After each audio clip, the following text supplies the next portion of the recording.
શહેરના કારેલીબાગ વિસ્તારમાં જાહેર માર્ગ ઉપર આંખ ફરકનો જુગાર રમાડતા તત્વો સામે ઝોન 4 એલસીબીએ લાલાણ કરી છે.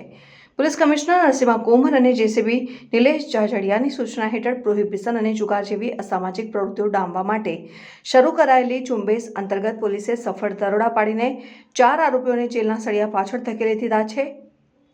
ઝોન 4 ડીસીપી પન્નુસપાનના માર્ગદર્શન હેઠળ એલસીબી ટીમ પેટ્રોલિંગમાં હતી. આ દરમિયાન હેડ કોન્સ્ટેબલ વનરાજસિંહ નટવરસિંહને ચોક્કસ બાતમી મળી હતી કે લાલજી કુઈ 3 રસ્તા પાસે આવેલી રજવાડી ચોની બાજુમાં માજીદ નામનો શખ્સ અને તેનો રાઇટર મોઇન જાહેર રોડ ઉપર ઊભા રહીને મોબાઈલ અને ચિઠ્ઠીઓમાં આંખ ફરકના આંકડા લખી જુગાર રમાડે છે.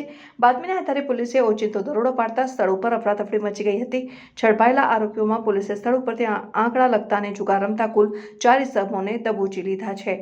માજીદ ખાન, અબ્દુલ મુસ્તફા પઠાણ, મોઇન ઇબ્રાહીમભાઈ શેખ, હુસૈન ખાન, મહેમૂદ ખાન પઠાણ, રિયાઝ સિરાજભાઈ શેખ. પોલીસે આરોપીઓ પાસેથી રોકડા ₹24,850 આશરે 23,000ની કિંમતના 4 મોબાઈલ ફોન અને આંકડા લખેલી ચિઠ્ઠીઓ મળીને કુલ ₹47,850નો મુદ્દામાલ જપ્ત કર્યો છે. આ મામલે કારેલીબાગ પોલીસ સ્ટેશનમાં જુગાર ધારાની કલમ 12 મુજબ ગુનો દાખલ કરી આગળની કાયદેસરની કાર્યવાહી હાથ ધરવામાં આવી છે. જાહેર રોડ ઉપર અડ્ડો જમાવીને બેઠેલા આ જુગારીઓ સામે પોલીસની આ કાર્યવાહીથી વિસ્તારના રહીશોને રાહતનો શ્વાસ લીધો છે.